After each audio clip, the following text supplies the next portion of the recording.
Chapter 40. Ghosts. The small village had slipped out of time's hands and tumbled to the wayside of life's road a long time ago. It stood, a shell of its former self, waiting to crumble in the late afternoon sun. Once it had longed for visitors, but now it was too tired and it had too much dust in its eyes to notice the two people that had climbed out of the puddle next to the footbridge that might have once been bright red. A bed of round, dusty rocks ran beneath the bridge, their edges smothered in vanished river. Hannah tightened her ponytail and surveyed their surroundings. She and Kaishan had barely spoken during their hike out of the forest, and even after traveling through the puddle, she still did not possess any words that were worth the air and effort to speak. The chimes made it easier, Kaishan said. To do what? Hannah asked. To not talk to each other. The chimes filled the void. Kaishan looked around the empty town. But the silence in this place makes the air feel stale. It's hard to breathe. I'm sorry. But if you don't say anything, I'm afraid I'm going to have to bore you with a lecture about quantum physics and other extremely tedious things, just so we don't suffocate. Welcome. A man waved at them from across the footbridge. Welcome. Oh, hello, Hannah bowed. I did not realize that anyone still lived here. The man walked over to them with a wide smile. I'm Uchido Tomo. Are you looking for a place to stay? My family owns the ryokan here. Oh, thank you, Uchida-san. But we are headed to the night market, Hannah said. The market won't open until midnight, and both of you look like you have not had much sleep. Why don't you stay at the ryokan? While waiting, my wife can cook you a warm meal. We could use some sleep, Kaishan whispered to Hannah. And food. Hannah pulled her mother's glasses from her bag and turned to Tomo. She raised a brow and just as quickly yanked it down. She nodded to Tomo and smiled. Where is your ryokan? Ushida-san? The simple and well-kept ryokan stood at the foot of the mountain. Compared to its dilapidated neighbors in the village, it looked like a palace. Not many people come around to the village anymore, Tomo said, leading them across a small garden. My wife will be thrilled to have guests. I have passed by the village a few times on the way to the night market. I did not realize that anyone still lived here. I thought it was abandoned. It's just me and my wife now, Tomo said. When the river dried up, everyone else moved on, but this is our home, and we do not wish to live anywhere else. A slender woman with a kind face greeted them at the door. Welcome. This is my wife, you, Tomo said, introducing Hannah and Kaishan. Please come in, Yu smiled. I will show you to your room. A small plate of dafuku, mochi balls, filled the mashed azuki beans mixed with honey, and a bowl of karinto, sweet deep-fried twig-like snacks coated in brown sugar were arranged next to the freshly brewed pot of green tea on a low table in the middle of the room. Kaishan shot a look at Hannah, showing his surprise to find their refreshments waiting for them. The onsen is through here. Yu walked over to a set of sliding doors across the room and opened them.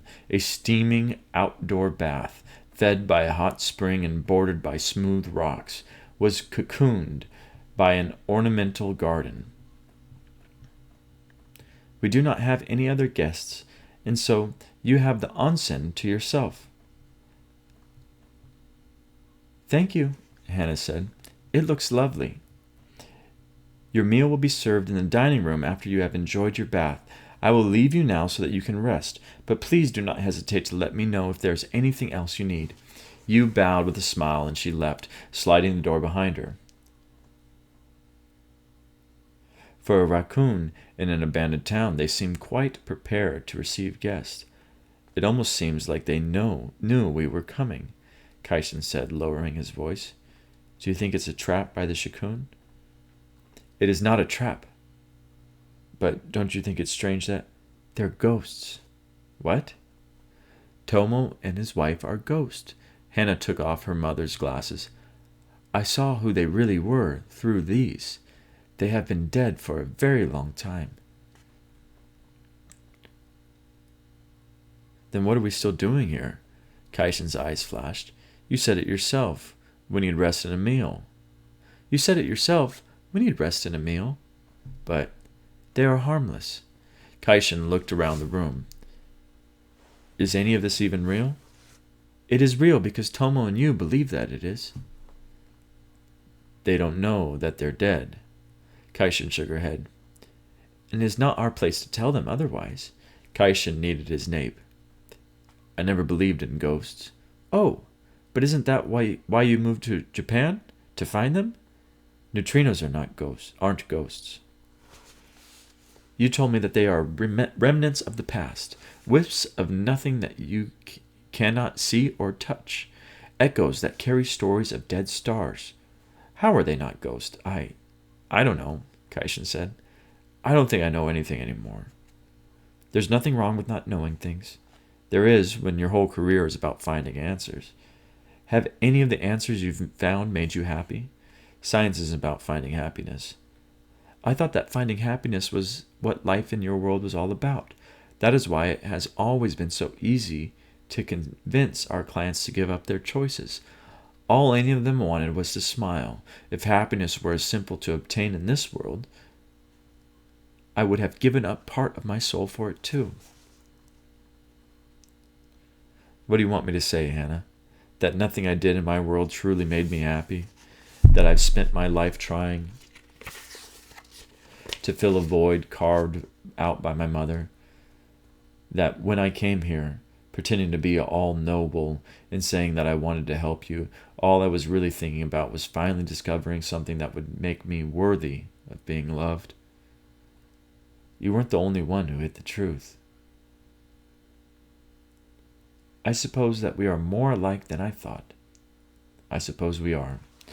Hannah and Kaishin rested their chins on their folded arms on opposite ends of the onsen, their gazes wandering over the surroundings. The newly risen moon bathed the garden in an otherworldly glow, revealing its truth. It was more than just a picturesque landscape. It was its creator's unique point of view about the world and their place in it. The garden was nature in miniature, an idealized version where rocks were mountains and koi ponds were seas. It was a pleasure that was not meant to be indulged in all at once, but rather slowly explored with delights hidden by little hills or trees. Uneven stepping stones force you to watch your steps, keeping you in the present and fully aware of the unfolding path.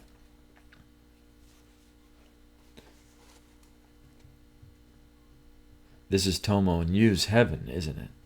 Kaishin said. I want to believe that it is. I wonder if everyone is free to create their own afterlife. What kind of heaven would you create for yourself? Hannah asked. Kaishin turned to face her, brushing a damp lock of silver-white hair from his eyes. Hannah had never met a man more unaware of how he filled the space around him, charging the air. The streak of lightning in his hair made her believe that if the moon disappeared and darkness swallowed them, he alone would remain lit. He strode toward her, moonlight gleaming on his wet shoulders. It would look exactly like this place and everything in it. I wouldn't change a thing, he said, locking onto Hannah's eyes. How about you?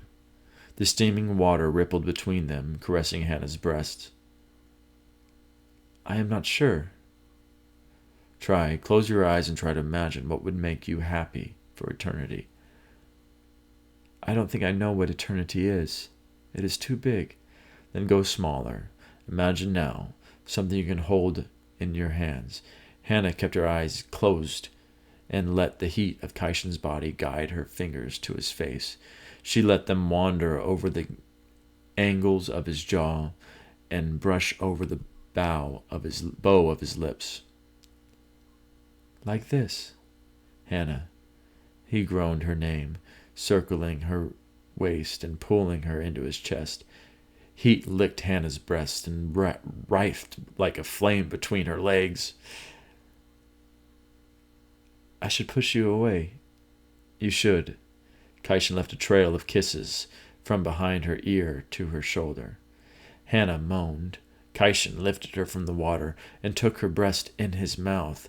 Hannah knotted her fingers in Kaishan's hair, clutching him to her. His tongue erased almost every argument she had summoned to run from him, drawing a list of reasons to stay in little circles around her nipples. Kai, she said, forcing the last of her clarity into something she hoped resembled words. We have no future. Kaishan pulled away, breathing hard. You're right. Hannah's throat tightened. A part of her had hoped that he would argue with her, that he would scoff and insist that some scientific law in his world made what she said completely unsound. No one is promised tomorrow, Kaishan said. No contract, vow, or even magical tattoo can guarantee forever with someone, regardless of whether you share a world. But what we do have is what you and I have been fighting to deny almost from the second we met. There is a connection between us, Hannah. A knot without any measurable form or weight. A knot that only gets tighter the more we struggle to pull away. Then that knot is a trap. A beautiful one like the watery cage for the ghosts from the stars. Thunder rumbled over the Ryokan. It's going to rain, Hannah said, surprised that it had taken the rain so long to find her. It was, it seemed, the only constant in her life, always at the ready to remind her of her duty. We should go inside. Or what? Kaishan said. We'll get wet? A laugh rose from Hannah's belly and burst out of her, taking with it all the pain she had been swallowing back. Kaishan laughed with her, their tears falling into the bath, cleansing them and turning to wisps of steam. Rain fell over their cheeks and trailed down their shoulders. Hannah's skin glowed with the Horishi's blue ink. Her hand flew up to cover herself. Kaishan caught her arm by the wrist and gently drew her hand away. I told you, Hannah. I see you. Only you. Raindrops splattered over Kaishan's wrist. A name tattooed in blue ink glowed on his skin. Hannah. Hannah gasped. What? How? Wait, what? A name tattooed in blue ink glowed on his skin. Hannah. Hannah gasped. What? How? Kaishan let go of her arm. He ran his thumb over Hannah's name. The Horishi told me that she had never tattooed a grown man's fate. I had already lived so much of my life, and she thought that the best way to start my story was at its end. Your name. It was all she had managed to write when you showed up, and told her to stop. Why? Why didn't you tell me? Because telling you wouldn't have changed anything. It's done, Hannah. My fate, like yours, is written. But what does it mean? I think you know what it means as well as I do. This journey with you is where my story ends. No, do not say that. You go back to your world. You will find your way home. It's okay, Hannah. This was my choice. I told you, no one is promised tomorrow. I'm grateful for the time I have now, seeing ghosts, listening to wind chimes, holding you, no matter how brief. For the first time in my life, my head is filled with something other than questions. I have my answer. It's written on my skin. Hannah pressed her lips to Kaishan's mouth and drank him in. Hours, weeks, or years could have passed, and Hannah would not have noticed. The breath between her skin and Kaishan's left no room for time. Urgency took up every available space. Everything beyond Kaishan's mouth vanished, leaving only the tremble that passed from his lips and into hers. She tasted his longing, and could tell from the way the Kaishan devoured her that he tasted hers too. But there was something else that laced their tongues, an unspoken fear that made their kiss taste bittersweet. Last times almost always came in disguise, never revealing who they were until they were gone, and all you could do was miss them. But Hannah had known that the day she met Kaishan was the beginning of a long goodbye. On their first and possibly last night together, Hannah made sure to remember every detail. To each other, they were already ghosts.